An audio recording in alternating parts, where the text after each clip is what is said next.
తన తండ్రి చనిపోయాడని నాటకమాడిన రోహిణి మాణిక్యం చంప పగలగొట్టి అందరి ముందు నిజాన్ని బయటపెట్టిన కామాక్షి భర్త రంగా రోహిణిని బయటికి గెంటేసిన మనోజ్. అసలు నిజంగానే ఇదంతా జరగబోతుందా?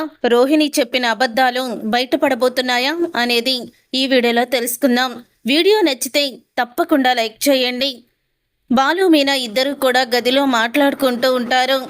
నాకు రోహిణి గురించి ముందు నుంచి అనుమానంగా ఉంది మీనా, ఇప్పుడు అలాగే జరిగింది అని అంటూ ఉంటే నాకు కూడా అనుమానంగానే ఉందండి. తను కోటీశ్వరరాలు అని నేను అనుకోవడం లేదు. తను మనోజ్ని పెళ్లి చేసుకోవడానికి మాత్రమే కోటీశ్వరాలని చెప్పి ఇంట్లోకి అడుగుపెట్టింది అనుకుంటున్నాను. ఎందుకంటే తను మొదటి నుంచి కూడా అసలు వాళ్ళ నాన్న గురించి కానీ తను పుట్టుక గురించి కానీ అసలు ఎవ్వరి దగ్గర నిజాలు చెప్పలేదు. మనోజ్ కానీ అత్తయ్య కానీ మావయ్య కానీ కనీసం రోహిణి వాళ్ళ నాన్న ఫోటోను కూడా చూడలేదు, ఆయనతో మాట్లాడలేదు కూడా. అన్నీ కూడా తను అలాగే అబద్ధాలు చెప్తూ వచ్చింది. ప్రతి విషయంలో అబద్ధాలు ఆడుతూనే వచ్చింది. అందుకని నాకైతే అనుమానంగానే ఉంది. అందులోనూ ఆ మాణిక్యాన్ని, అదే మలేషియా మావయ్య మాణిక్యం ఉన్నాడు కదా, అతను ఎక్కువసార్లు మన ఊర్లోనే కనిపించాడు. కానీ దుబాయ్లో ఉన్నాడు, అక్కడున్నాడు, ఇక్కడున్నాడని రోహిణి చెప్తూ ఉండేది. అంతే, మళ్ళీ అతను రావడం కానీ ఏమీ ఉండేది కాదు. నాకెందుకో వీళ్ళందరి మీద అనుమానంగానే ఉందండి. రోహిణి అత్తయ్యకి అబద్ధం చెప్పిందేమో, తను కోటీశ్వరరాలు కాదేమో అని నాకైతే అనుమానంగానే ఉంది అని అంటూ ఉంటే, అమ్మ పూలగంప, నీ మనసులో ఇంత అనుమానాలున్నాయా? నిజంగా నీ మాట వింటే అది నిజమేమో అనుకుంటారు, అంత నమ్మకంగా ఉంది. మరి మా అమ్మ ఎందుకు అసలు గ్రహించడం లేదో నాకు అర్థం కావడం లేదో. తను అన్ని అబద్ధాలు చెప్తూ ఉంటే తను చెప్పిన మాటకల్లా గంగిరెద్దులా తలూపుతూ వచ్చింది. అందుకని పరిస్థితి వచ్చింది అని బాలు అంటూ ఉంటాడు. ఈ మాటలన్నీ ఇక ప్రభావతి వినేసి షాక్ అయిపోతూ ఉంటుంది. ఒకవేళ మీనా బాలు మాట్లాడుకున్నట్టే రోహిణి కోటీశ్వరరాలు కాదా? కేవలం మనోజ్ని పెళ్లి చేసుకోవడానికి మాత్రమే తను కోటీశ్వరరాలని అబద్ధం చెప్పి తన వాళ్ళని ఇప్పటి వరకు తను చూపించకపోవడానికి కారణం కూడా ఇదే అయి ఉంటుంది. ఇప్పుడు ఈ రోహిణి గుట్టు బయట పెట్టాలి. తను కోటీశ్వరరాలు కాదో లేదో ఖచ్చితంగా నేను ఇప్పుడు తెలుసుకోవాలి అని అనుకుంటూ ఉంటుంది. ఇక ప్రభావతి అయితే అలా అనుకున్న ప్రభావతి పార్లర్కి వెళ్తున్న రోహిణిని చూసి ఏయ్ ఆగు అని అంటూ పిలుస్తుంది. ఇక అందరూ కూడా అలా చూస్తూ ఉండిపోతారు. అప్పుడు ఇక రోహిణి అయితే ఆగుతుంది. ఏంటి, తప్పు చేసింది నువ్వు, పైగా ఏదో నిన్ను అన్యాయంగా కొట్టినట్టు అంత బిల్డప్ ఇస్తున్నావు అని అంటూ ఉంటుంది. ప్రభావతి అయితే ఆ కల్పన వచ్చి నిజం చెప్పినా సరే మాకేం తెలియదు ఇదంతా మోసం అంటూ ఏ నాటకాలు ఆడావే. చూడు, ఇప్పుడు నిన్ను పిలిచింది నేను నిన్న జరిగిన దానికి నీకు సారీ చెప్పేసి నిన్నుతో మామూలుగా మాట్లాడాలని కాదు. అసలు నీ మీద నాకు చాలా అనుమానాలున్నాయి. 2 రోజుల్లో మీ మలేషియా మావయ్య నా ముందుండాలి అని అంటూ ఉంటే ఆ మాట విని ఒక్కసారి రోహిణి షాక్ అయిపోతూ ఉంటుంది. మా మావయ్య ఎందుకు అని అడుగుతూ ఉంటే, ఎందుకా, ఈ ఎండాకాలం కదా, ఒడియాలు పడదామని సహాయం చేస్తాడని పిలుద్దామని చెప్పి పిలుస్తున్నాను అని అంటూ ఉంటుంది ప్రభావతి.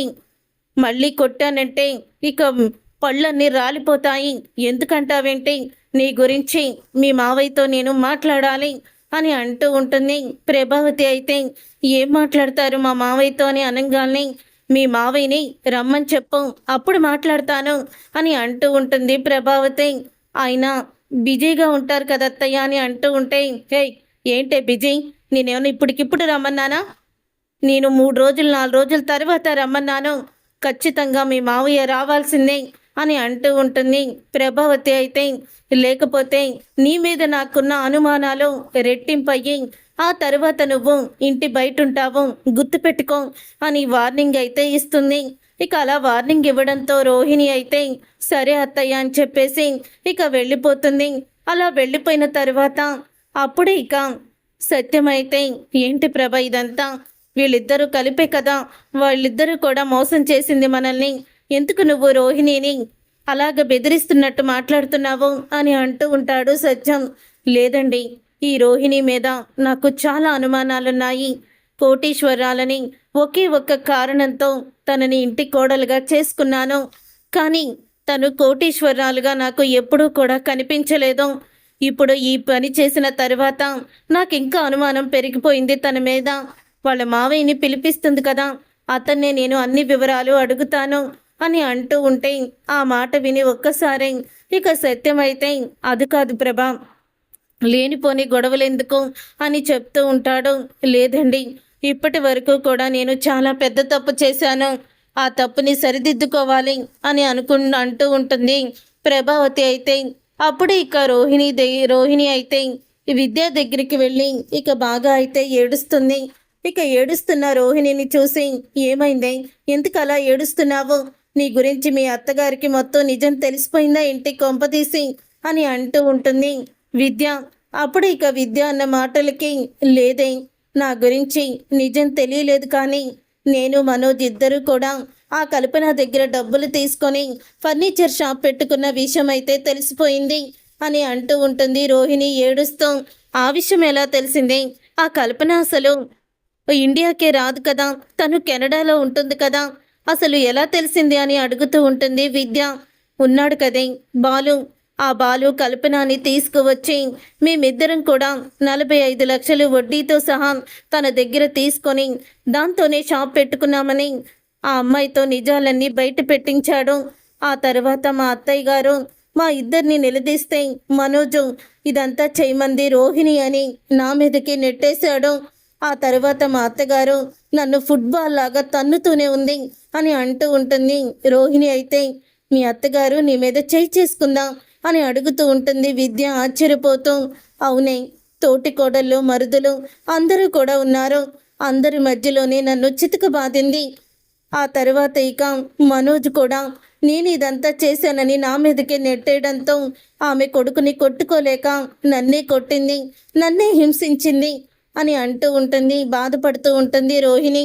అప్పుడే విద్య అయితే, నేను ముందు నుంచి నీకు చెప్తూనే ఉన్నానే నీకు ఇది కరెక్ట్ కాదని, కానీ నువ్వు వినిపించుకోలేదు, ఇప్పుడు చూడు ఏం జరిగిందో అని అంటూ ఉంటుంది విద్య. అయితే ఇప్పుడు నిజాలు బయటపడే కొద్దీ మీ అత్తగారు అమ్మోరులా మారిపోతుంది. ఇప్పుడు ఈ కొంచెం మీరు అబద్ధం చెప్పినందుకే, మోసం చేసినందుకే అంతలా కొట్టిందంటే, నువ్వు చేసిన మోసాన్ని బయటపడితే ఖచ్చితంగా తను ఏదో ఒకటి నిన్ను చేస్తుంది అని అంటూ ఉంటుంది విద్య.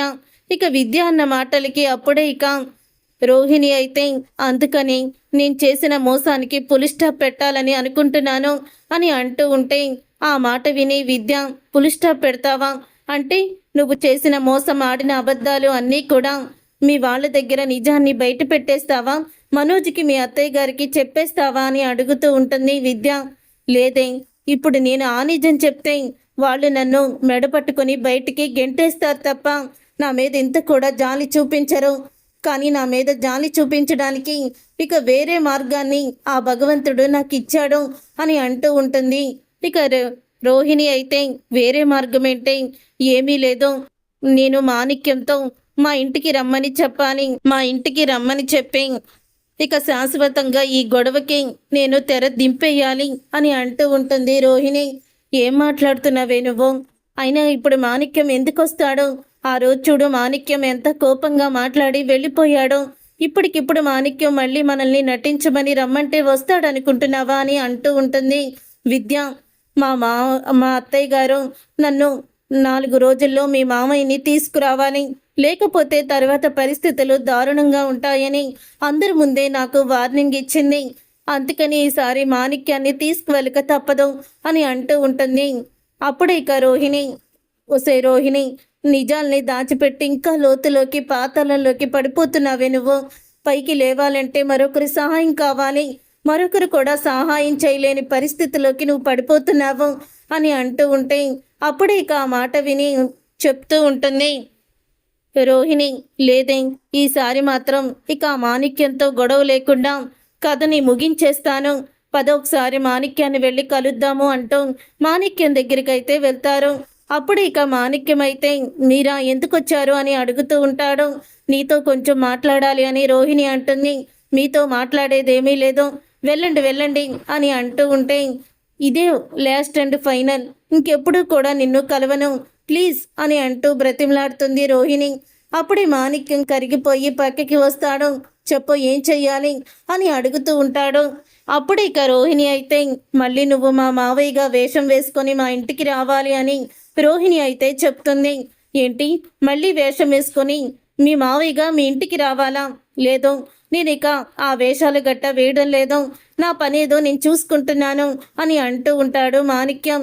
లేదు మాణిక్యం, నువ్వు రావాల్సిందే, నువ్వు వస్తేనే ఈ కథకి ముగింపు ఉంటుంది, ఇంకెప్పుడు కూడా జీవితంలో నిన్ను పిలవను అని అంటూ ఉంటుంది.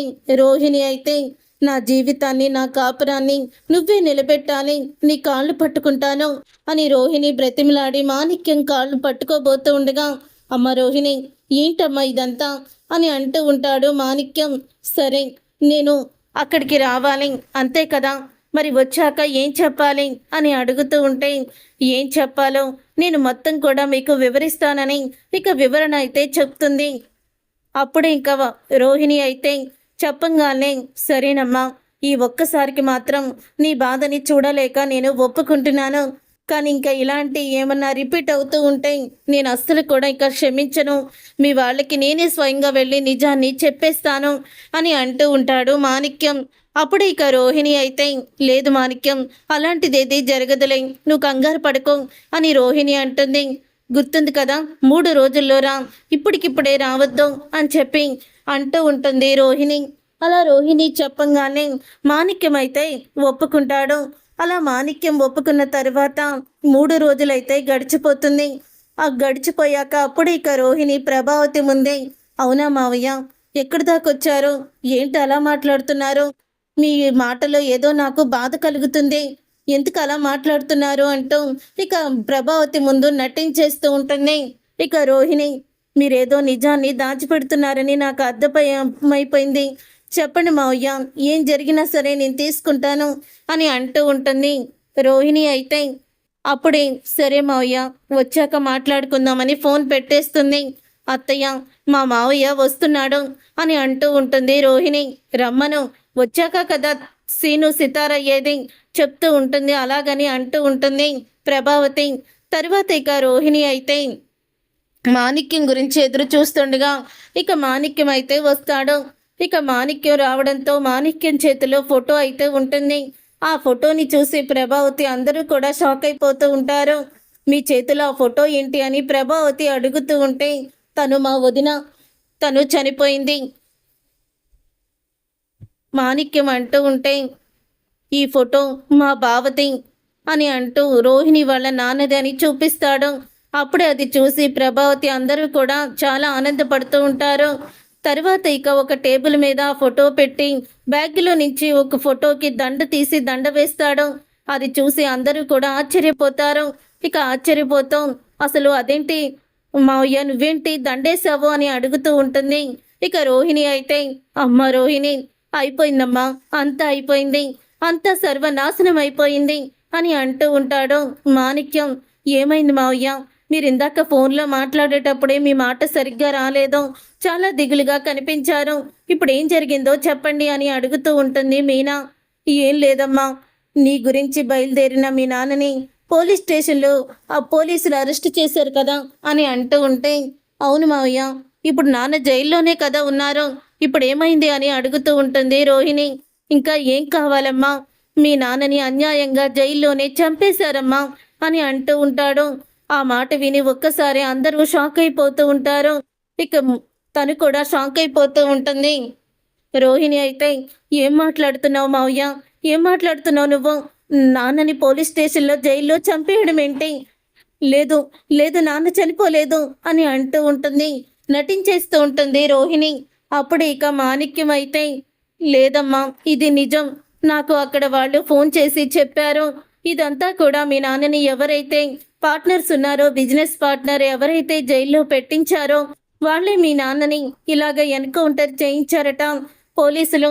ఎందుకంటే తను బయటికి వస్తే ఖచ్చితంగా మళ్ళీ వాళ్ళకి ఈ ఆస్తి దక్కదని ఇలా చేసి ఆయన చేత బలవంతంగా సంతకం పెట్టించుకొని ఆస్తి మొత్తం వాళ్ళ సొంతమే చేసుకున్నారు అని చెప్తూ ఉంటాడు. మాణిక్యమైతే ఇక మాణిక్యం అన్న మాటలకి అప్పుడే ఇక షాక్ అయిపోతూ ఉంటారు. అందరూ కూడా నాన్న అంటూ గట్టిగా అరుస్తూ పటం దగ్గరికి వెళ్ళి ఫోటో దగ్గరికి వెళ్ళి బాధపడుతూ ఉంటుంది. ఇక రోహిణి అప్పుడే ప్రభావతి వెనకాలకు వెళ్ళి బాధపడకమ్మా రోహిణి, దేవుడు రాతని ఎవరు తప్పించగలరు అని అంటూ ఉంటుంది. ఇక ఆ మాట విని అప్పుడే ఇక అత్తయ్య అంటూ ప్రభావతిని పట్టుకొని ఏడుస్తూ ఉంటుంది. ఇంతలో ఇక సత్యం అయితే ఫోన్ చేస్తాడు ప్రభావతికి. సత్యం ఫోన్ చేసి ప్రభావతితో అంటూ ఉంటాడు, ఎన్నిసార్లు ఫోన్ లిఫ్ట్ చేసినా ఎందుకు లిఫ్ట్ చేయవు అని అడుగుతూ ఉంటే, ఏవండి మీరు తొందరగా ఇంటికి రండి అని అంటూ ఉంటుంది. ప్రభావతి, ఏం ప్రభా ఏమైంది, ఎందుకు అలా కంగారు పడుతూ మాట్లాడుతున్నావు, ఏం జరిగింది అని అడుగుతూ ఉంటే, ఏం జరిగిందని అంత చిన్నగా అంటారేంటండి, ఘోరం జరిగిపోయింది, మన రోహిణి వాళ్ళ నాన్నని జైల్లో చంపేశారంట అని అనంగాల్ని ఒక్కసారి సత్యం షాక్ అయిపోతూ ఉంటాడు. ఇక సత్యం షాక్ అయిపోతూ అంటూ ఉంటాడు, ఏంటి ప్రభా నువ్వు చెప్పేది అని అంటూ ఉంటే, అవునండి పాపం రోహిణి ఎక్కెక్కుబడి ఏడుస్తుంది, మీరు తొందరగా రండి అని చెప్పంగానే అప్పుడు ఇక పరుగు పరుగున సత్యం అయితే ఇంటికి బయలుదేరుతూ ఉండగా కామాక్షి భర్త రంగా అయితే ఆపుతాడు. ఏంట్రా, ఈ పార్క్ చుట్టూ మనం ఇన్ని రౌండ్స్ కొట్టాలని అనుకున్నాం కదా, మరి ఏంటి నువ్వు వెళ్ళిపోతున్నావు అని అడుగుతూ ఉంటాడు కామాక్షి భర్త రంగా. అప్పుడు ఇక మాణిక్యం అయితే, ఏం చెప్పమంటావురా, నా పెద్ద కోడలు ఉంది కదా, వాళ్ళ నాన్న చనిపోయాడంట అని అనంగానే ఒక్కసారి ఇక రంగా కూడా షాక్ అయిపోతూ ఉంటాడు. ఇక రంగా కూడా షాక్ అయిపోతూ, ఏంట్రా నువ్వు చెప్పేది, నాకేమీ అర్థం కావడం లేదు అని రంగా చెప్తూ ఉంటే అప్పుడే వివరంగా వివరిస్తాడు సత్యం. అవునా, సరే పదరా, ఈ టైంలో నువ్వు ఒంటరిగా వెళ్ళడానికి వీల్లేదు, నేను కూడా వస్తాను, మీ కోడలికి నేను కూడా వాళ్ళ నాన్న చనిపోయినందుకు బాధపడుతున్నందుకు ఓదారుస్తాను అని రంగా అంటాడు. ఇక సత్యం రంగా ఇద్దరు కూడా ఇంటికి వస్తారు. వచ్చిన తర్వాత అప్పుడే ఇక ప్రభావతి, చూసారా అండి ఎంత అన్యాయం జరిగిపోయిందో అని బాధపడుతూ ఉంటుంది. రోహిణి, అన్యాయం జరిగిపోయింది మావయ్య, మా ఆస్తి అంతా కొట్టేసి మా నాన్న ఫ్రెండ్స్ ఇలా మా నాన్నని మోసం చేశారు అని బాధపడుతూ ఉంటుంది. ఇంతలో రంగా లోపలికి రావడం లేదని, రే రంగా లోపలికి రారా అని అంటూ పిలుస్తాడు మాణిక్యం. ఇక రంగా అయితే లోపలికి వస్తాడు. రంగా లోపలికి రావడం చూసిన మాణిక్యం అయితే షాక్ అయిపోతూ ఉంటాడు. ఇక షాక్ అయిపోతూ, ఇదేంటి ఇతను ఇక్కడికి వచ్చాడు, ఇతను నన్ను చూస్తే ఖచ్చితంగా గుర్తుపడతాడు అని అనుకొని షాక్ అయిపోతూ ఉంటాడు. అప్పుడు ఇక సత్యం అయితే, లోపలికి రారా అని రంగాని లోపలికి పిలిచి అప్పుడే ఇక మాణిక్యాన్ని పరిచయం చేస్తూ ఉంటాడు. అప్పుడే ఇక మాణిక్యం అయితే, సరే బేబీ నేను వెళ్ళొస్తాను అని వెళ్ళిపోతూ ఉండగా ఇక రంగా అయితే మాణిక్యాన్ని చూసేస్తాడు.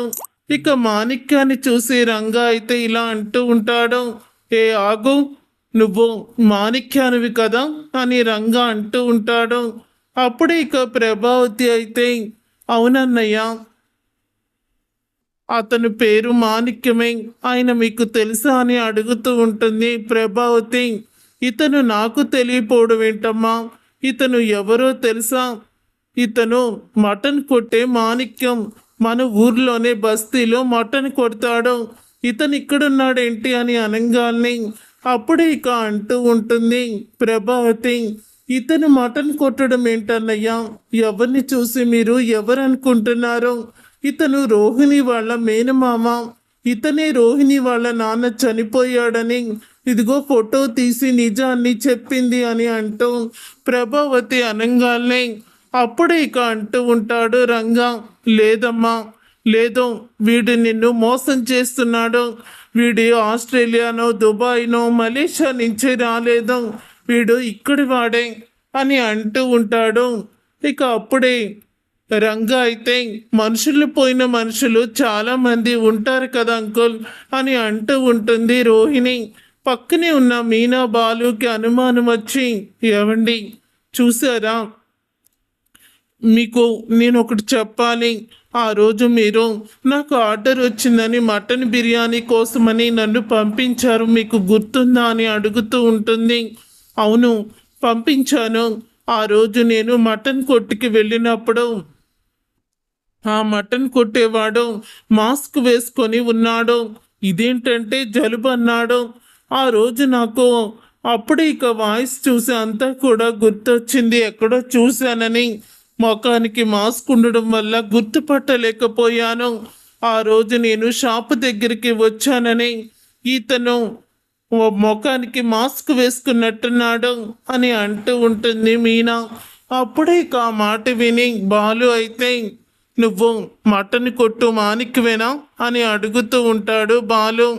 లేదురా బాలు, ఖచ్చితంగా వాడే అని చెప్తూ ఉంటాడు రంగా. మీరేంటి మా నాన్న చనిపోయాడని మా మావయ్య వచ్చి చెప్తే ఇలా అనుమానించి అవమానిస్తారా? మావయ్య నువ్వు వెళ్ళిపో, ఇంత అవమానం జరిగాక ఇక ఇక్కడ ఉండలేవు అని అంటూ ఉంటుంది రోహిణి. ఎక్కడికి వెళ్ళేది, ఇక్కడే ఉండాలి, మొత్తం నిజాలన్నీ చెప్పే వెళ్ళాలి అని అంటూ ఉంటాడు బాలు. అప్పుడు ఇక బాలు అయితే మాణిక్యాన్ని చంప పగలు కొడతాడు. చెప్పు, ఎందుకు ఈ నాటకం ఆడుతున్నావు నువ్వు అని అనగానే, నన్ను క్షమించు బాలు, ఆయన చెప్పినట్టు, రంగా గారు చెప్పినట్టు నేను మటన్ కొట్టువాణ్ణి. నా పేరు మటన్ కొట్టు మాణిక్యం. కానీ నాకు నటించడం అంటే చాలా ఇష్టం. అప్పుడే రోహిణి తన ఫ్రెండ్తో కలిసి ఇలా రియాలిటీ షో అని చెప్పారు. తర్వాత వీళ్ళు ఆడుతుంది నాటకం అని తెలిసింది అని అంటూ ఉంటాడు. అప్పుడు ఇక మాణిక్యమైతే, అంతే తప్ప నాకు ఇక ఏమీ తెలీదు, నేనే తప్పు చెయ్యలేదు అని చెప్తూ ఉంటాడు. ఇక ఆ మాట విని ఒక్కసారే షాక్ అయిపోతూ ఉంటుంది ప్రభావతి. షాక్ అయిపోతూ ఉండగా, విన్నావా అమ్మా, ఇదంతా కూడా కావాలని వీళ్ళు ఇలా మనల్ని బోల్తా కొట్టించడానికి చేస్తున్నారు. రే మనోజ్, నీ భార్య కోటీశ్వరరాలు కాదు, కావాల్సుంటే అడుగు అని ప్రభావతి అంటూ ఉంటే, ఏంటి రోహిణి ఇదంతా, నువ్వు కోటీశ్వరాలువి కాదా అని అడుగుతూ ఉంటాడు మనోజ్. అప్పుడే ఇక అది మనోజ్ అని తడబడుతూ, అవును మనోజ్, నిన్ను పెళ్లి చేసుకోవాలని అత్తయ్యకి ఆస్తి పిచ్చి ఉందని తెలిసి నా కోట్ల ఆస్తుందని అబద్ధం చెప్పాను అని నిజాన్ని బయట పెడుతుంది. అది విని ఒక్కసారి షాక్ అయిపోతూ మనోజ్ అయితే ముందు రోహిణి చంప పగలగొడతాడు. ఇంత మోసం చేస్తావా, నా కుటుంబాన్ని ఇంత దగా చేస్తావా అంటూ షాక్ ఇస్తాడు. చూసారుగా ఫ్రెండ్స్, రాబోయే కథలో ఖచ్చితంగా ఇలాగే జరగబోతుంది. మరి ఇలాగే జరగాలని మీరైతే కోరుకుంటున్నారా? అయితే వీడియోని తప్పకుండా లైక్ చేసి ఛానల్ని సబ్స్క్రైబ్ చేసుకొని పక్కనే ఉన్న గంట సింబల్పై ఆల్ని క్లిక్ చేయండి. అప్పుడే మేము పెట్టే ప్రతి వీడియో మీరు మిస్ కాకుండా చూసేవచ్చు.